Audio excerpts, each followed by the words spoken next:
Buenos días, compañeros. Es un gran placer estar aquí con ustedes el día de hoy. Este, Me han pedido que dé un poco de introducción al tema. Y creo que me invitaron sobre todo porque debajo de la conducción de Mauricio Mireles de la oficina de la FAO en Santiago, hicimos hace un par de años un estudio a nivel regional sobre estos temas que pueden revisar ustedes mismos y que seguramente van a compartir con ustedes. Entrando a materia, simplemente decir, han escuchado varias veces el Tenure Facility. ¿Qué es el Tenure Facility? Somos una ONG internacional con sede en Estocolmo, Suecia, que aporta fondos y información para apoyar a los derechos territoriales de los pueblos indígenas y las comunidades locales. Fue incubado por el Rights and Resources Initiative, que es una ONG norteamericana con base en Washington, y establecido formalmente hace unos 6 años. En América Latina, casi todos nuestros donativos son a organizaciones de base indígenas, afro y de comunidades forestales, sobre todo de segundo y tercer nivel. Siguiente, por favor. Ahora, para entrar en materia de este curso, ubiquémonos un poco en la situación de los territorios indígenas y afros a nivel de todo el continente. Y aquí cuando me refiero a territorios afros, me refiero sobre todo a los grupos de afro-latinoamericanos que son comunidades forestales y que manejan sus áreas de forma colectiva. Los pueblos indígenas de la región ocupan prácticamente 400 millones de hectáreas. Eso es el 20%, o sea, la quinta parte de toda la tierra en América Latina, y más de eso, más de la mitad de eso está en la cuenca de la Amazonía.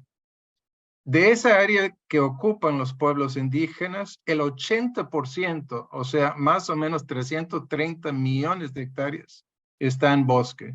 O sea, estamos hablando de un área en todo esto, 2 veces México, 4 veces Bolivia, un área inmenso en la región.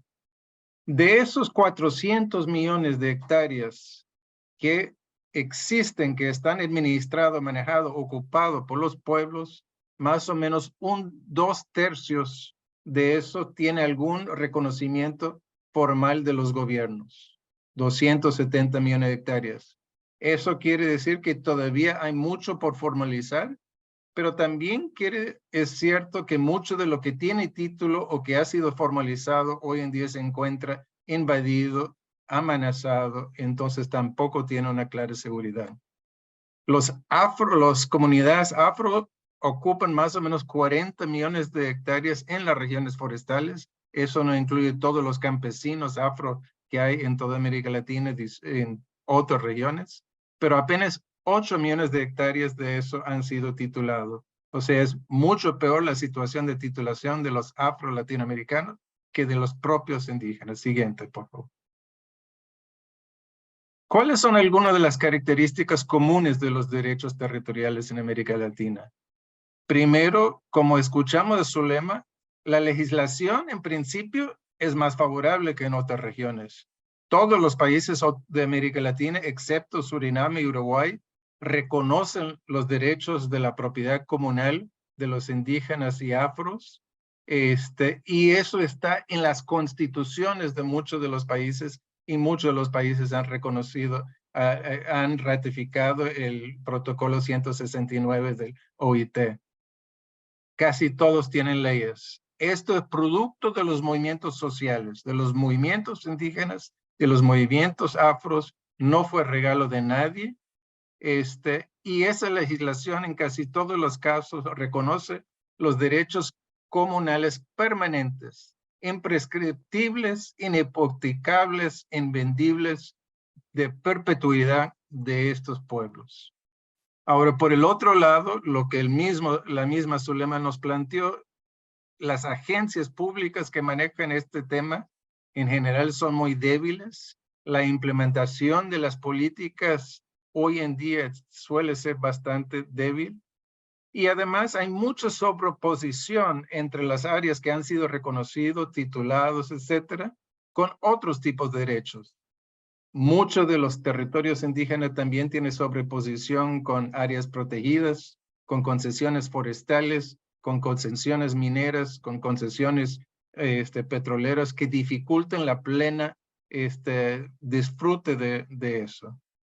Y en general los estados discriminan a favor de otros tipos de propiedad. Una empresa multinacional puede sacar un título en meses cuando un territorio indígena le puede llevar 30 años. Siguiente, por favor. Si bien es cierto que esas son las características comunes de América Latina, hay mucha diversidad entre países.